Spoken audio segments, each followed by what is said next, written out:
Hello viewers, welcome back to my channel good thing. कैसे हो आप? आशा करती हूँ आप सब लोग अच्छे होंगे, स्वस्थ होंगे और अपनी लाइफ में आगे बढ़ रहे होंगे। साथ ही अपने छोटे छोटे टारगेट डेली अचीव कर रहे होंगे और अपनी सफलता के बहुत करीब पहुँच रहे होंगे।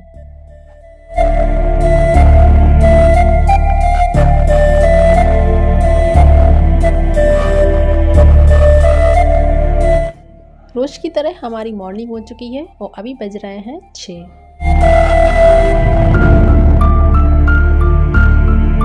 आज मैं आपके साथ मॉर्निंग के 6 बजे से अपने शाम 4 बजे तक का रूटीन शेयर करूंगी। तो चलते हैं अपनी इस जर्नी की ओर।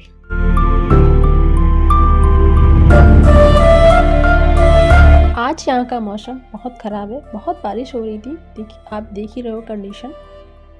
तो फिर मैं डेली की तरह आ गई थी किचन में। मैंने चढ़ा दी थी चाय और लाइट नहीं है किचन में, मेरे कोई इन्वर्टर कनेक्शन नहीं है तो प्रॉब्लम हो जाती है, लेकिन कोई ना, अब करना तो पड़ेगा। फिर मैं यहाँ रोज़ की तरह आ गई थी। मैंने चाय चढ़ाने के बाद मैंने पानी गर्म किया और फिर मैं ब्रश करने लगी थी। फिर सुबह सुबह आप अगर ब्रश कर लेते हो तो आप रिफ़्रेश फील करते हो और आपका स्टडी में मन भी लगता है। इसलिए अगर आपको थोड़ा सा भी आलस लग रहा है उठ के पढ़ने में, तो आप सबसे पहले अपने मुंह को ठंडे पानी से धुलें या ब्रश कर लें, जिससे आपको एक ताज़गी का अनुभव होगा। साथ ही आप बहुत फ्रेश फील करेंगे और आपका पढ़ने में मन भी लगेगा। फाइनली मैंने रोज़ की तरह यहाँ पे अपने जो छोटे मोटे काम थे उन्हें निपटाया और झाड़ू लगा दी। उसके बाद फिर मैंने गर्म किया पानी गर्म करने के बाद यहाँ मेरी चाय भी बन गई थी, तो मैंने कहा चलो दोनों को एक साथ लेके चलते हैं। इतने ही मेरे हस्बैंड भी उठ गए थे, तो फिर मैंने उनके लिए भी चाय बढ़ा के बना ली थी। और मौसम और ठंडा हो चुका है। वो यहाँ पे जो फ्राई पैन था वो बहुत गर्म था, इसे टच करने में थोड़ी प्रॉब्लम हो रही थी।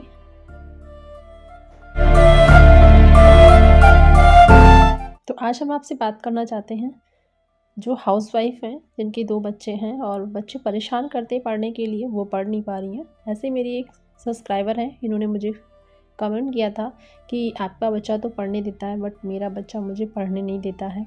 तो मैं आपको बताऊं, अगर ऐसा है तो आप ऐसा करिए कि आप मॉर्निंग में 3 बजे से 6 बजे तक का शेड्यूल बनाइए। जिससे क्या होगा, आप 3 घंटे पढ़ पाएंगे। और अगर आपके बच्चे आपको नहीं पढ़ने देते हैं तो आप उनके साथ जब वो दोपहर में स्कूल जाते हैं तो आ जाएँ, तो उन्हें काम दीजिए और उस टाइम आप आराम करिए। जिससे क्या होगा, अगर आप दिन में आराम कर लेंगी तो आप रात में अच्छे से पढ़ सकती हैं। और 3 घंटे की पढ़ाई भी बहुत है, लेकिन एक साथ आप 3 घंटे की पढ़ाई नहीं कर सकती हैं, क्योंकि आपको रूटीन बनाने में थोड़ा समय लगेगा। तो पहले आप 5 बजे से 6 बजे 1 घंटे पढ़िए। जब 5 डेज़ आप 1 घंटे पढ़ेंगी ना, तो उसके बाद फिर 1 घंटा और बढ़ाइए, 4 बजे से स्टार्ट करिए, उसके बाद 3 बजे से। एक साथ उठने से ये होता है कि आप 2 दिन तो उठ जाएंगी, उसके बाद फिर आपकी कंडीशन भी ख़राब हो सकती है। हो सकता है कि आपकी तबीयत ख़राब हो जाए और आप ना पढ़ सकें। तो आई होप आप इस तरह ट्राई करेंगी, हो सकता है कि आपकी स्टडी अच्छे से होने लगे। यहाँ मैंने रोज़ की तरह अपनी करंट अफेयर की क्लास को सबसे पहले किया, उसके बाद फिर मैं रिवीजन करने लगी थी। तो मैंने सोचा इस तरह मैं वॉक भी कर लूँगी और रिवीजन भी मेरा हो जाएगा। तो करंट अफेयर की क्लास लेके रिवीजन करने के बाद फिर मैं आ गई थी अपनी साइकोलॉजी की क्लास करने। मैं सबसे पहले अपने 5 सेगमेंट कंप्लीट करना चाहती हूँ जो टेट और सीटेट में पूछे जाते हैं, जैसे कि साइकोलॉजी है और हिंदी, इंग्लिश या ऑप्शनल जो भी ले, संस्कृत थे तो उसके लिए संस्कृत, मैथ और साइंस। मेरा साइंस है तो मैं साइंस पढ़ूंगी, और जिसका हिस्ट्री पॉलिटी ज्योग्राफी हो पॉलिटी ज्योग्राफी पढ़े। इससे ये होगा कि आने वाले टेट के एग्ज़ाम के बाद ही सुपर टेट होगा। तो अगर आप इस तरीके से पढ़ते हो तो आपके 5 सेगमेंट तैयार हो रहेंगे ही, और सुपर टेट आ जाता है तो बहुत अच्छी बात है। साथ में करंट अफेयर तो मैं पढ़ ही रही हूँ, और जो भी 2-3 सेगमेंट बचेंगे उसे अच्छे से कंप्लीट कर लिया जाएगा। तो आज मैंने साइकोलॉजी में पढ़ा हुआ था लर्निंग चैप्टर मैंने बहुत अच्छे से पढ़ा हुआ था, और मैंने जो डेफिनेशन होती है आपको याद नहीं होती है, तो मैंने बहुत अच्छे ट्रिक से याद की हैं। तो चलिए मैं आपके साथ वो ट्रिक बताती हूँ कि किस तरीके से आप डेफिनेशन को अच्छे से याद करके रख सकते हो और आप कभी भूलोगे भी नहीं। तो चलिए मैं बताती हूँ आपको। जैसे यहाँ पे एक डेफिनेशन दी गई हुई, व्यवहार के कारण व्यवहार में परिवर्तन। ही अधिगम है। तो ये डेफिनेशन किसने दी है?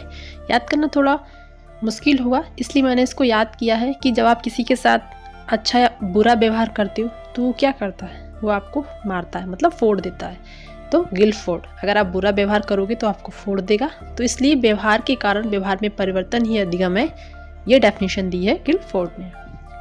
तो इसी के साथ बज गए थे 10:30 और मेरा पार्सल आ गया था।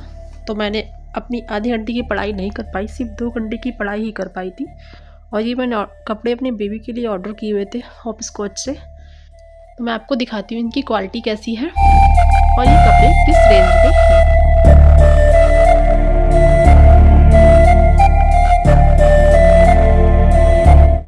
कपड़ों की क्वालिटी भी अच्छी थी और प्राइस भी सही था।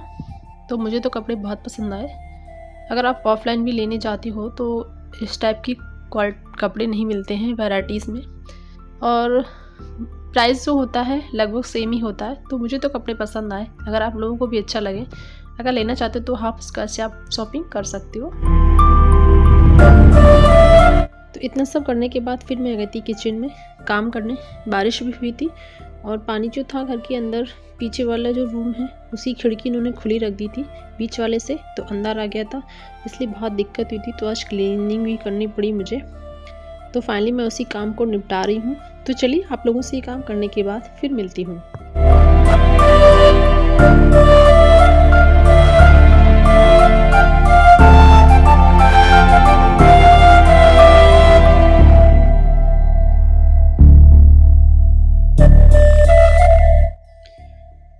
तो यहाँ मैंने सारे किचन को क्लीन कर दिया, सब बर्तन धुल दिए थे और मैंने दाल को भी चढ़ा दिया था। इससे क्या होगा, अगर दाल बन के रख जाएगी और फिर मैं नहा के आऊँगी तो फिर मुझे दाल से फ्राई करनी होगी, तो मेरा थोड़ा सा काम कम हो जाएगा। अगर इनको जल्दी जाना हुआ तो मुझे कोई प्रॉब्लम नहीं होती है, इसलिए मैं एक ऑप्शनल ज़रूर तैयार कर लेती हूँ अपने लिए कि अगर किसी को निकलना है तो मैं उसको तुरंत खाना दे सकूँ।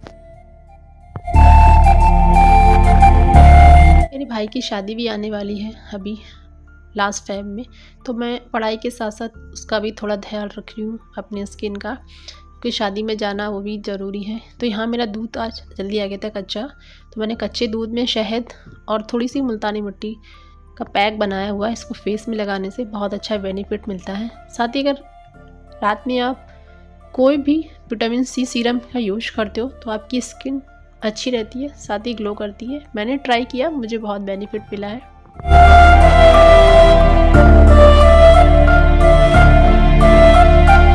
और फाइनली मैं नहा के आ चुकी हूँ। तो सबसे पहले मैं बांके बिहारी को नहलाऊंगी, उसके बाद मैं पूजा करूँगी, फिर दूसरे काम करूँगी। तो फाइनली मेरे बांके बिहारी जी नहा के तैयार हो चुके हैं और यहाँ मैंने अपनी पूजा भी कर ली है। पूजा करने के बाद मैं धूप और दीप की पूरे घर को दिखाती हूँ। तो सबसे पहले मैं इसको दिखा के लाती हूँ, फिर आप लोगों से मिलती हूँ। तो फाइनली मैं किचन में आ गई थी, अब मुझे करना था काम। तो सबसे पहले मैं दाल को खोल के देख रही हूँ दाल पक गई कि नहीं। तो हाँ, दाल तो मेरी फाइनली पक गई है और मुझे बनानी थी भुजिया साथ में दाल के साथ। तो मटर और गाजर की भुजिया मैं बनाऊँगी। तो मैं अपनी मटर भी छील रही हूँ, साथ में गाजर भी।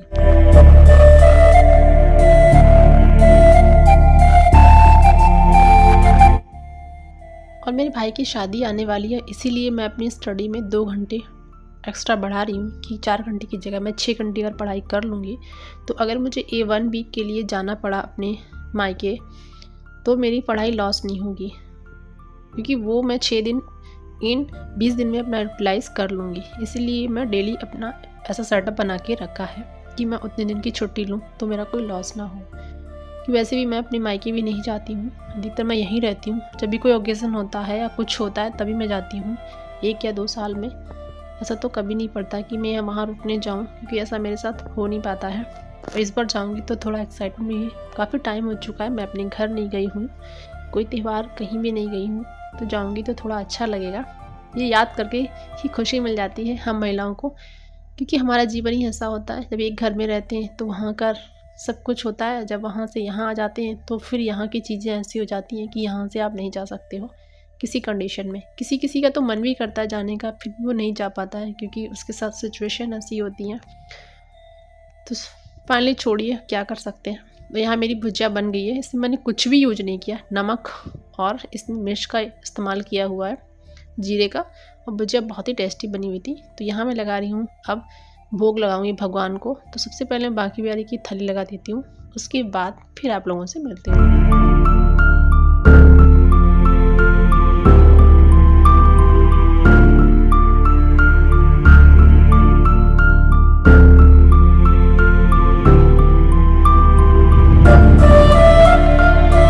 बनाई हुई है मटर गाजर की भुजिया, चटनी, दाल, चावल और रोटी।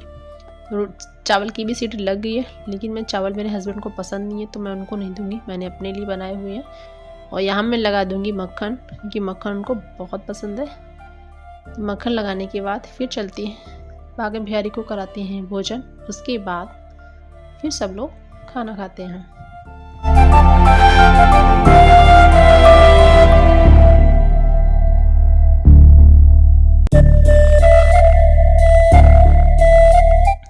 तो फाइनली हमारे बाकी बिहारी का भोग लग गया है और सारे काम निपटा के मैं फिर आ गई थी। तो यहाँ मैंने आज अपने बेबी को नहीं नहलाया है, क्योंकि मौसम बहुत ठंडा था, इसकी वजह से मैंने इसके बस अच्छे से ऑयल लगा दिया, कपड़े चेंज कर दिए और उसको थोड़ा पढ़ाया, क्योंकि उसे पढ़ना पसंद है। तो आधे एक घंटे वो पढ़ता है, उसको पढ़ा के फिर मैंने उसको सुला दिया था। फिर मैंने थोड़ा अपने लिए टाइम निकाला, क्योंकि अपने लिए टाइम भी बहुत ज़रूरी होता है, ये चीज़ें भी बहुत ज़रूरी होती हैं।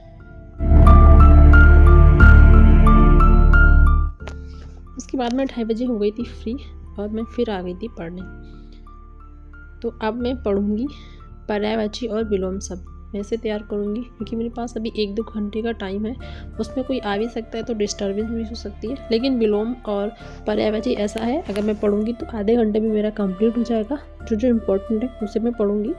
तो इसे मैंने घटना चक्र की CTET की जो बुक आती है मैंने उससे कंप्लीट किया हुआ है, सब बहुत अच्छे से दिया गया था। तो चलिए मैं कंप्लीट कर लेती हूँ अपने पर्यायवाची विलोम शब्द, उसके बाद आप लोगों से मिलती हूँ।